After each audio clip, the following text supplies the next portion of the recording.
Good morning to all. आज हम लोगों को पढ़ना है सर्किट के बारे में। प्रत्यावर्ती धारा में विभिन्न जो सर्किट्स बनते हैं उनके बारे में पढ़ना है, परिपथों के बारे में। तो परिपथ में मुख्य रूप से हम तीन प्रकार के विद्युत प्रतिरोधों को जोड़ते हैं। तीन परिपथों में जोड़ते हैं, विभिन्न जो परिपथ बनाते हैं। पहला होता है प्रतिरोध। प्रतिरोध को हम विद्युत सर्किट में कुछ इस चिन्ह के द्वारा प्रदर्शित करेंगे। दूसरा होता है प्रेरण कुंडली या कि शुद्ध प्रेरकत्व। तो शुद्ध प्रेरकत्व को हम कुछ इस चिन्ह के द्वारा प्रदर्शित करते हैं। और तीसरा होता है संधारित्र, जिसमें संधारित्र को इससे प्रदर्शित करते हैं। प्रतिरोध जिसको R से, प्रेरण कुंडली L से, और जो संधारित्र होता है उसको C से प्रदर्शित करते हैं। इस आधार पर जो हमारे विद्युत प्रतिरोध बनेंगे, तो कुल टोटल 7 प्रकार के प्रतिरोधों का संयोजन होगा। इन सातों के लिए अलग अलग हमें डेरिवेशन पता करना है। तो देख लीजिए, ऐसा विद्युत सर्किट जिसमें से केवल क्या जुड़ा हुआ हो, प्रतिरोध जुड़ा हुआ हो, तो उसको बोलते हैं कि ऐसा परिपथ जिसमें शुद्ध प्रतिरोधक जुड़ा हुआ हो। दूसरा, अब सर्किट में बनाने के लिए जब सर्किट हम बनाते हैं तो कुछ इस तरह से सर्किट बना लेते हैं। ऐसे इस सर्किट में यहाँ पे प्रत्यावर्ती विभव का चिन्ह बनाना होता है, कुछ इस प्रकार से। ठीक है। अब यहाँ पे जो भी आपको जोड़ना हो, तो इस प्रत्यावर्ती विभव को V = V0 sin omega t के द्वारा विभव दिया जाएगा। तो इस चिन्ह के द्वारा हमें जैसे शुद्ध प्रतिरोध जोड़ना है, तो यहाँ पर हम शुद्ध प्रतिरोध का चिन्ह जोड़ के शो कर देंगे। प्रेरकत्व जोड़ना है तो यहाँ पर प्रेरकत्व का चिन्ह बना देंगे। तीसरा क्या जोड़ना है, अगर हमें शुद्ध संधारित्र जोड़ना है तो संधारित्र जोड़ के दिखा देंगे, है ना। तो इस तरह से हमारा ये चिन्ह बनता है। परिपथ का डायग्राम बनाना होता है। तो इस आधार पर कुल 7 होंगे। पहला जिसमें शुद्ध प्रतिरोध जुड़ा हुआ हो R। दूसरा जिसमें शुद्ध प्रेरकत्व जुड़ा हुआ हो यानी L। तीसरा जिसमें शुद्ध संधारित्र जुड़ा हुआ हो, तीसरा। इसके बाद चौथा होगा जिसमें प्रतिरोध और प्रेरकत्व जुड़ा हुआ हो, RL सर्किट इसी को बोलते हैं हम लोग।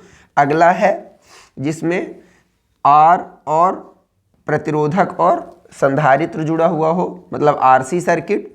छठवां है जिसमें L और C यानी संधारित्र और प्रेरकत्व जुड़े हुए हों। और सातवां है जिसमें R, L, C और R तीनों जुड़े हुए हों, LCR या RLC तीनों। मतलब इस 7 प्रकार के हमको इसमें परिपथ, विद्युत परिपथ अल्टरनेटिंग करंट के लिए, प्रत्यावर्ती धारा के लिए पढ़ना है। ठीक है। तो इन सब का अलग अलग डेरिवेशन जो हमें पढ़ना होता है, तो उनमें समझ लीजिए कि इनमें हमें क्या क्या डेरिवेशन निकालना पड़ता है और कैसे निकालना पड़ता है। ठीक है।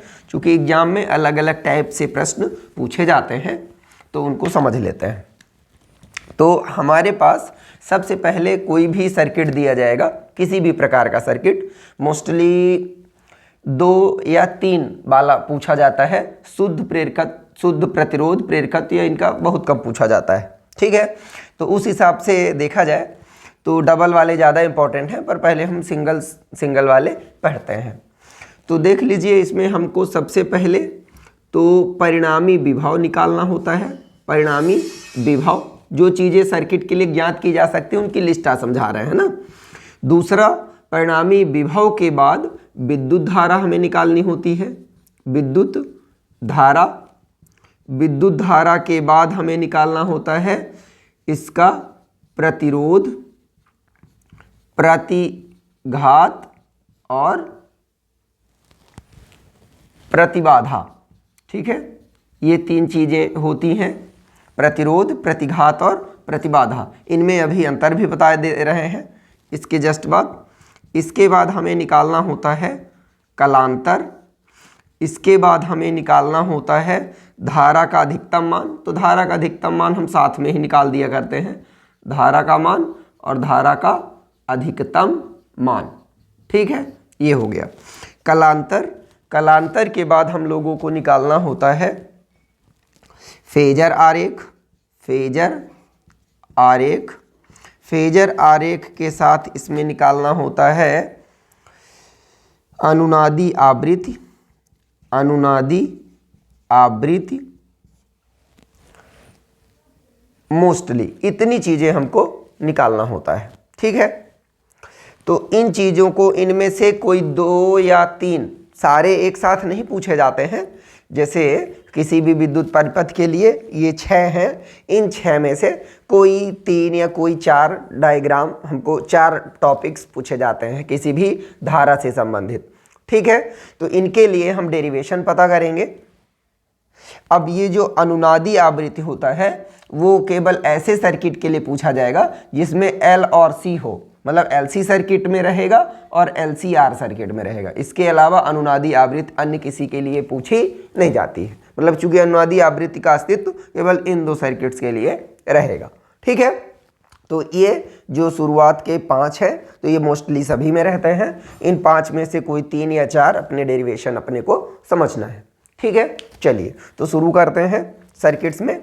सर्किट यानी कि परिपथ पढ़ने से पहले इन तीनों के बीच में थोड़ा सा अंतर जान लेते हैं कि ये तीनों क्या है। अगर कोई ऐसा परिपथ जिसमें प्रतिरोध जुड़ा हुआ हो तो विद्युत धारा उस परिपथ द्वारा जो विद्युत धारा के प्रवाह में रुकावट उत्पन्न की जाती है उसको क्या बोलते हैं? प्रतिरोध बोलते हैं। हम लोगों ने ओम के नियम से प्रतिरोध की परिभाषा पढ़ी हुई है। पर ऐसा विद्युत परिपथ जिसमें या तो प्रेरकत्व जुड़ा हुआ हो या संधारित्र जुड़ा हुआ हो, केवल कोई एक सिंगल जुड़ा हुआ हो, तो अगर मान लीजिए कि किसी प्रत्यावर्ती धारा स्रोत से क्या जुड़ा हुआ है, केवल शुद्ध प्रेरकत्व जुड़ा हुआ है, तो इसके सिरों के द्वारा यानी परिपथ में जो विद्युत प्रतिरोध लगाया जाता है, विद्युत प्रतिरोध होता है, उसको हम लोग बोलते हैं प्रतिघात। क्या बोलते हैं? प्रतिघात बोलते हैं। और कौन सा? प्रेरकत्व का प्रतिघात, प्रेरकत्व प्रतिघात बोलेंगे। और इसको प्रदर्शित करते हैं x और छोटा सा l, मतलब XL से प्रदर्शित करेंगे। ठीक है, इसी तरह से अगर कोई विद्युत परिपथ जिसमें शुद्ध संधारित्र जुड़ा रहेगा, शुद्ध संधारित्र जुड़ा रहेगा, तो उसके सिरों के कारण या उसके कारण जो विद्युत परिपथ में विद्युत धारा उत्पन्न होने में प्रतिरोध उत्पन्न किया जाएगा, उसको बोलते हैं संधारित्रीय प्रतिघात, है ना। मतलब कि प्रेरकत्व का प्रतिघात और संधारित्र का प्रतिघात, इसको हम प्रदर्शित करते हैं XC से। ठीक है, इसके बाद आता है प्रतिबाधा। विद्युत परिपथ जिसमें R, L और C में 2 या 2 से अधिक, सिंगल वालों का नाम तो अलग अलग हो गया। जैसे अगर R बस जुड़ा है तो प्रतिरोध बोलेंगे, L बस जुड़ा है तो प्रेरकत्व प्रतिघात बोलेंगे, C बस जुड़ा है तो संधारित्री प्रतिघात बोलेंगे। पर मान लीजिए कि कोई ऐसा विद्युत परिपथ जिसमें R, L और C तीनों में से 2 या 2 से ज़्यादा जुड़े हुए हों, मतलब R, L, C में से 3 में से कोई 2 या 2 से ज़्यादा जुड़े हुए हों, तब परिपथ द्वारा जो विद्युत धारा में प्रतिरोध उत्पन्न किया जाएगा उसका नाम हम लोग प्रतिबाधा बोलते हैं। क्या बोलते हैं? प्रतिबाधा बोलते हैं। और प्रतिबाधा को हम Z से प्रदर्शित करते हैं। ठीक है, तो ये कुछ जरूरी सिंबल्स हैं जिनके बारे में हमें जानना जरूरी है। सर्किट्स पढ़ने से पहले ये जानना जरूरी रहता है। ठीक है, तो चलिए हम शुरुआत करते हैं। पहला सर्किट जिसमें शुद्ध प्रतिरोध बस जुड़ा हुआ हो, ऐसा प्रत्यावर्ती धारा का परिपथ जिसमें केवल क्या जुड़ा हुआ हो? केवल शुद्ध प्रतिरोध जुड़ा हुआ हो। ठीक है, तो शुद्ध प्रतिरोध अगर जुड़ा हुआ होगा तो इसका हम सबसे पहले चिन्ह बना लेते हैं। चिन्ह यानी परिपथ चिन्ह।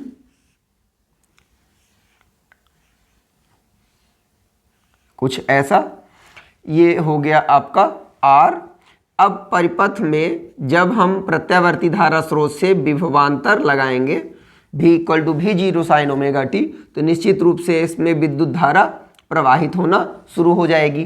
और जब विद्युत धारा प्रवाहित होगी तो इनके सिरों के मध्य यानी जो प्रतिरोध है तो इसमें क्या लगेगा, विभव लगेगा, और विभवांतर लगाए जाने पर विद्युत धारा प्रवाहित होने लगेगी। ठीक है, तो इसकी थ्योरी सहित समझ लीजिए क्या लिखते हैं। माना किसी प्रत्यावर्ती धारा स्रोत से प्रतिरोध R वाला कोई प्रतिरोधक प्रत्यावर्ती धारा स्रोत से R प्रतिरोध वाला कोई प्रतिरोधक श्रेणी क्रम में जुड़ा हुआ है। किस क्रम में जुड़ा हुआ है? श्रेणी क्रम में जुड़ा हुआ है। माना किसी क्षण विद्युत धारा में प्रत्यावर्ती धारा स्रोत से परिपथ में लगाया गया विभवांतर निम्न समीकरण के द्वारा दिया जाता है। मतलब चूंकि वोल्टेज का मान बढ़ता है घटता है बढ़ता घटता रहता है, तो मान लेते हैं किसी टाइम t पर प्रत्यावर्ती धारा स्रोत द्वारा परिपथ पे लगाया गया विभवांतर निम्न समीकरण के द्वारा दिया जाता है। V equal to V0 sine omega t, समीकरण नंबर 1 लिख देंगे। अब यदि परिपथ का प्रतिरोध, यदि परिपथ का प्रतिरोध कितना हो? R हो, तब ओम का नियम यहाँ हमको लगाना पड़ेगा। ओम के नियम से, क्योंकि प्रतिरोध के लिए तो ओम का नियम ही लागू होता है सामान्य रूप से, है ना। तब ओम के नियम से हमें क्या मालूम करना है? आपको इधर हेडिंग हमने बताई है कि हमें विभव निकालना होता है, विभवांतर, विद्युत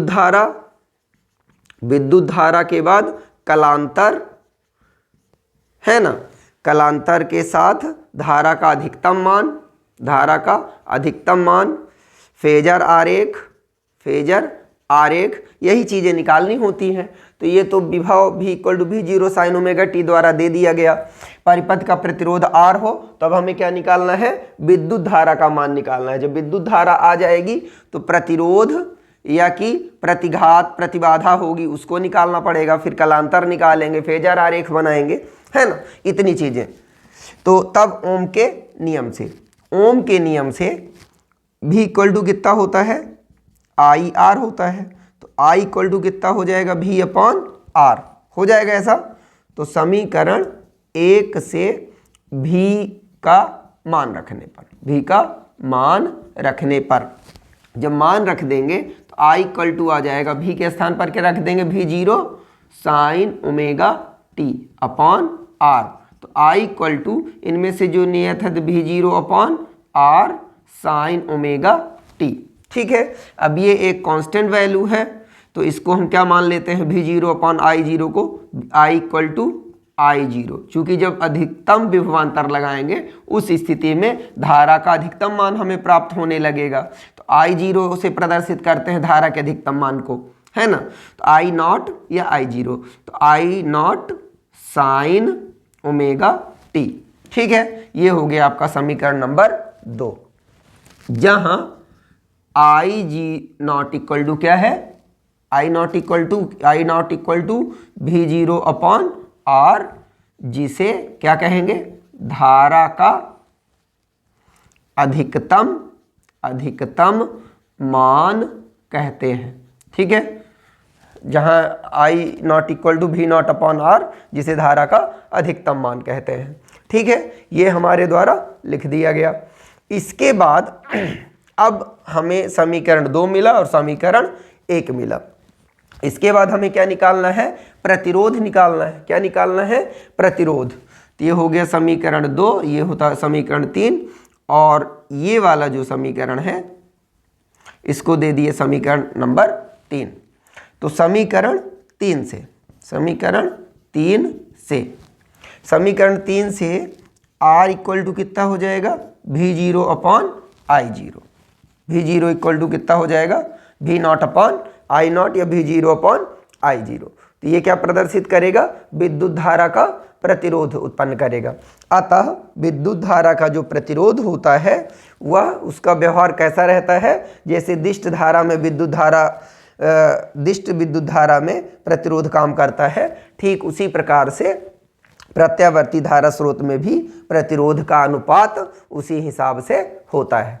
तो ये क्या आ गया आपका, विद्युत धारा के लिए प्रतिरोध आ गया। अब प्रतिरोध के बाद हमें क्या निकालना है, कलांतर। प्रतिरोध के लिए हमें क्या निकालना होता है, कलांतर। मतलब V और I के बीच में कितने डिग्री का अंतर आता है, कौन आगे रहता है कौन पीछे रहता है। ठीक है, तो चलिए अब कलांतर निकालेंगे और फेजर आरेख, दो चीजें हमको अभी निकालनी है। तो अब कलांतर के लिए हेडिंग क्या डाल दें, कलांतर। तो कलांतर में समीकरण 1 व 2 से, 1 व 2 से, समीकरण 1 व 2 से देखिए जरा, समीकरण 1 व 2 से हमें ये स्पष्ट है कि इसमें I not sine omega t और इनमें V equal to V0 sine omega t, यानी जो कोण का मान है, थीटा का मान है, दोनों में क्या है, समान है कि नहीं, दोनों में समान कोण आ रहा है।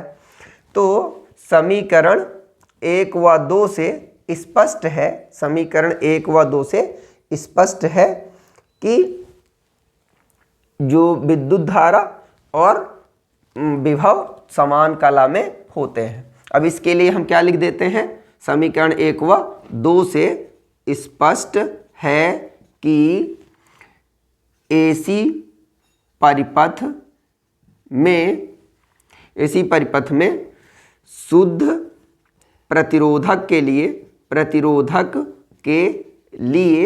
I तथा V समान कला में होते हैं। ठीक है, समान कला में होते हैं। इनके लिए हम आरेख खींच लें, फेजर आरेख जिसको हम कहेंगे। तो अगर ये आपका हो गया अक्ष, ऐसे बना दिए, ये आपका अगर विभव है, ठीक है, विभव x अक्ष से कितने कोण आगे चल रहा है, ओमेगा टी कोण आगे चल रहा है, तो निश्चित रूप से I भी उसी कोण के साथ आगे बढ़ रहा है, ओमेगा टी कोण ही बन रहा है साइन का। तो इस स्थिति में I भी उसी के साथों साथ चलेगा। ठीक है, ये I हो गया, ये आपका V हो गया।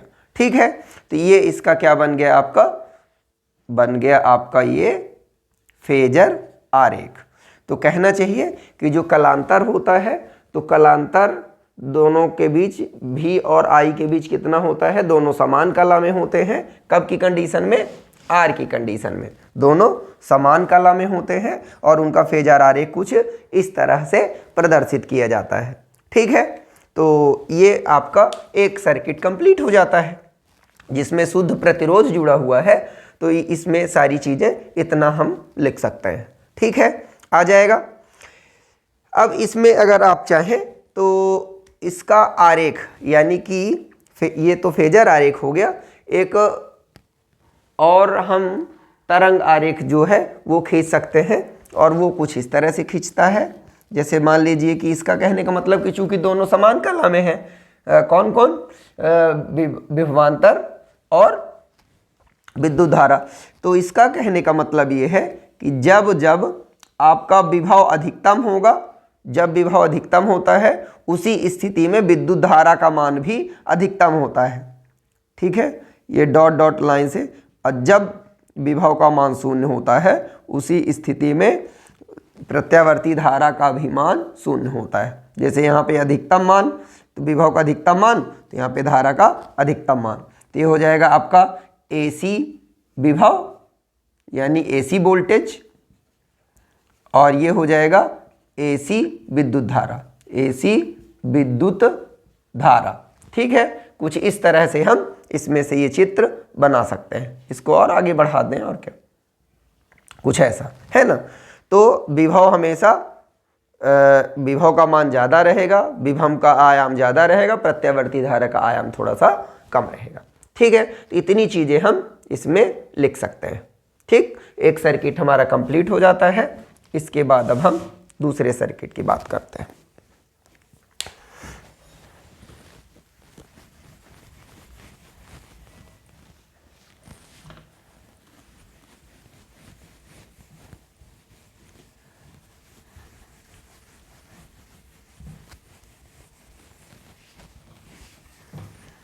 चलिए, दूसरा सर्किट ऐसा है जिसमें शुद्ध संधारित्र जुड़ा हुआ हो। ऐसा सर्किट परिपथ जिसमें क्या जुड़ा हुआ हो, शुद्ध संधारित्र जुड़ा हुआ हो।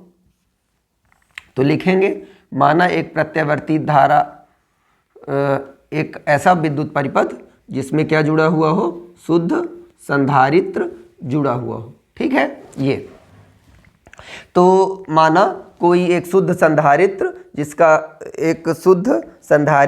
जिसका की धारिता कितनी है, C है, एक प्रत्यावर्ती धारा स्रोत से जोड़ा गया है। माना किसी क्षण संधारित्र में लगाया गया विभवांतर निम्न समीकरण के द्वारा दिया जाता है, V = V0 sin ωt। ये सभी में पहला समीकरण सारे सर्किट्स में सेम रहता है, लिख दिया गया। V = V0 sin ωt जो लगाया जाता है, माना कि किसी विद्युत परिपथ में प्रत्यावर्ती धारा स्रोत के साथ शुद्ध संधारित्र जोड़ा गया है जिसकी धारिता कितनी है, C है। तब किसी क्षण t पर परिपथ में लगाया गया विभवांतर निम्न समीकरण के द्वारा दिया जाता है, V = V0 sin ωt। इतना कर लिया गया। अब यदि संधारित्र की धारिता कितनी हो, यदि संधारित्र की धारिता कितनी हो, C हो, संधारित्र की धारिता अगर C होगी, तब उसके प्लेट पर, किसके, संधारित्र के प्लेट पर इकट्ठा आवेश Q बराबर कितना होता है, CV।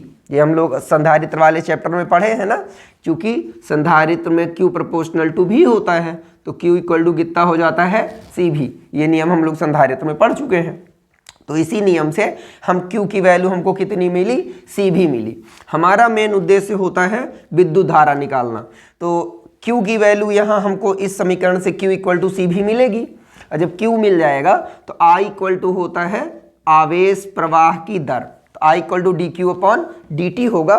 तो Q निकल जाएगा यहाँ से, और जैसे ही Q निकलेगा तो हम उसका क्या कर देंगे, अवकलन कर देंगे समय के सापेक्ष, तो हमें विद्युत धारा का मान मिल जाएगा, है ना, जो हमारा मेन टारगेट है। ठीक है, आ गया समझ में। हम यहाँ पे Q निकाल रहे हैं, तो Q = कितना हो गया, CV।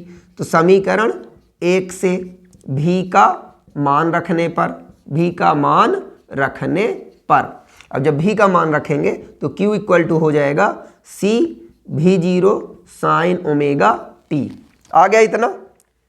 अब क्या करें, T के सापेक्ष अवकलन करने पर, और अगर अवकलन करना नहीं लिखना है तो सीधे लिखिए कि चूंकि हम जानते हैं कि I = कितना होता है, dQ/dt, तो इस स्थिति में I = हो जाएगा d/dt, Q का जो मान आया हो CV0 sin ωt। इसको हल करना है, अवकलन आपसे आता है, अवकलन के आधार पर इसको सॉल्व कर लीजिए।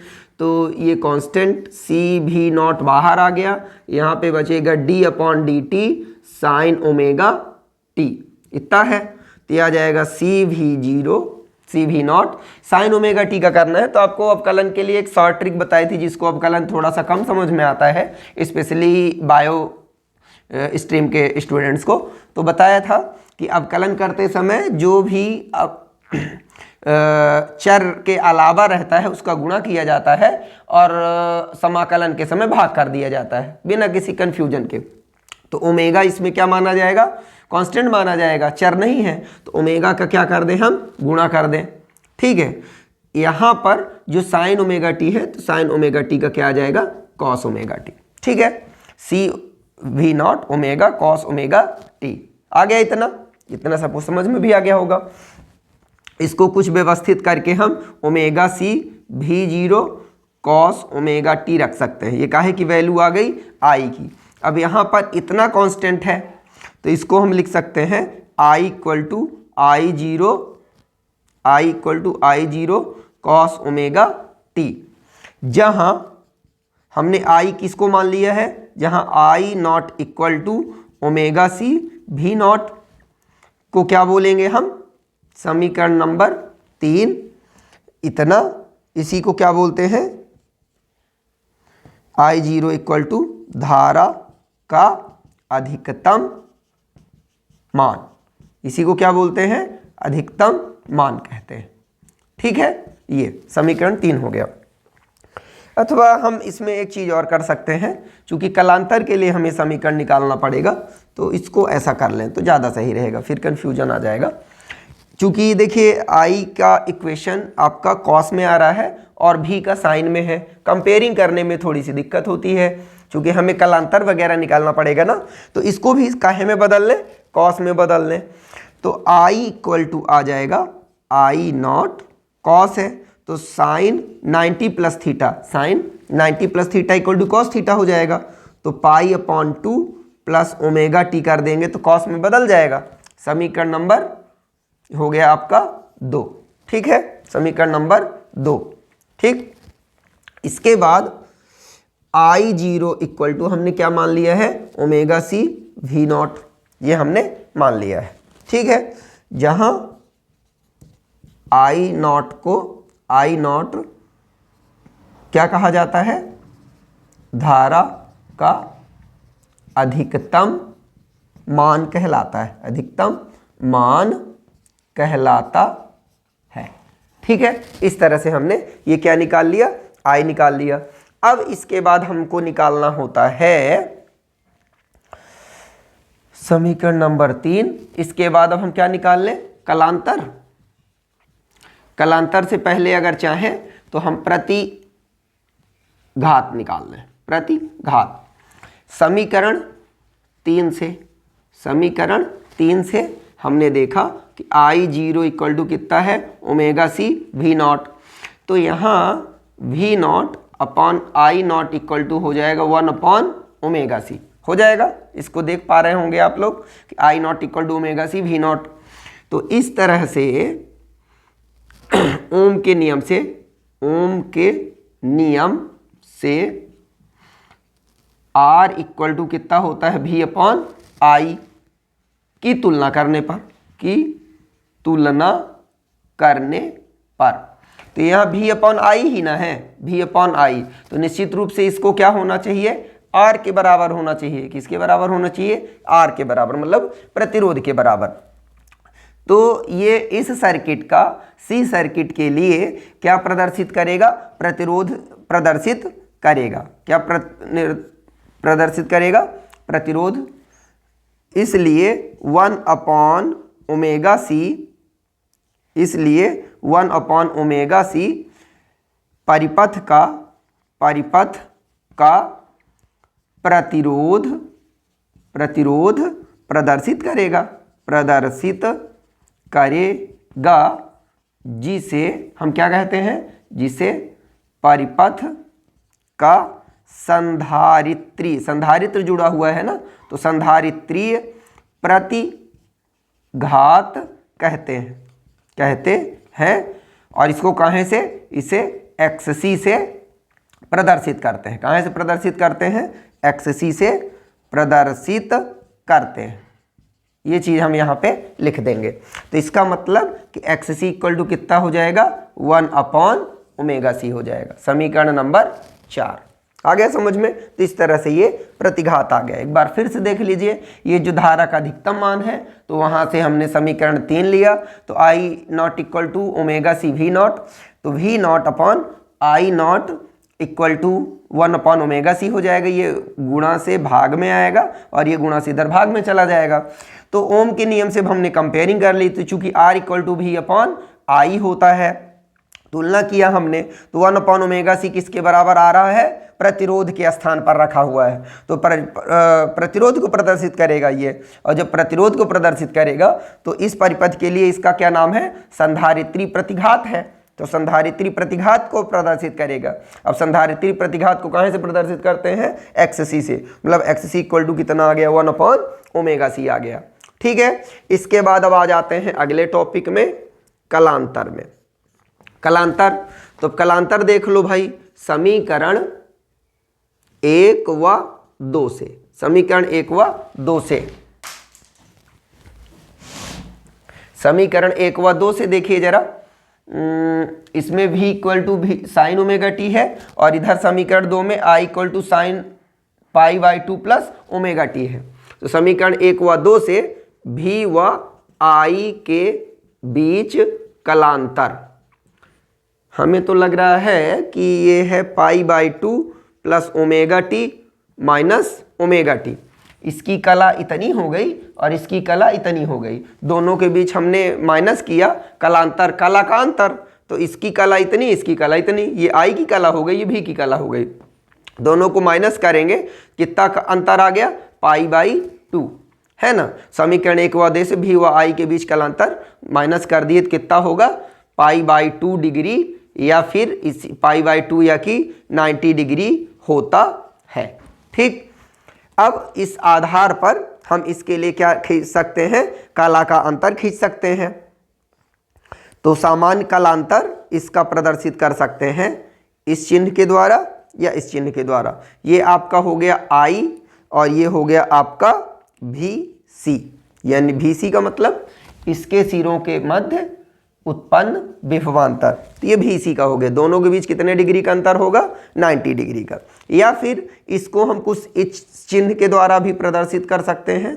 अगर ये आपका VC है तो I उससे कितने डिग्री आगे रहेगा, 90 डिग्री आगे रहेगा। ये याद रखिएगा कि अगर शुद्ध संधारित्र जुड़ा होगा तो वोल्टेज 90 डिग्री पीछे रहता है, करंट 90 डिग्री आगे रहेगी। ठीक है, अब इसके लिए हम फेजर आरेख खींचेंगे। तो फेजर आरेख बिल्कुल सिंपल सा रहता है, फेजर आरेख।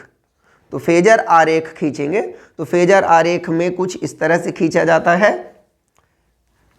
ये आपका हो जाएगा x, इधर हो जाएगा x डैश, y डैश। अब सबसे पहले आप वोल्टेज खींच लीजिए। तो वोल्टेज जो होगा आपका ये रहा, ओमेगा टी से आगे चल रहा है ऐसा।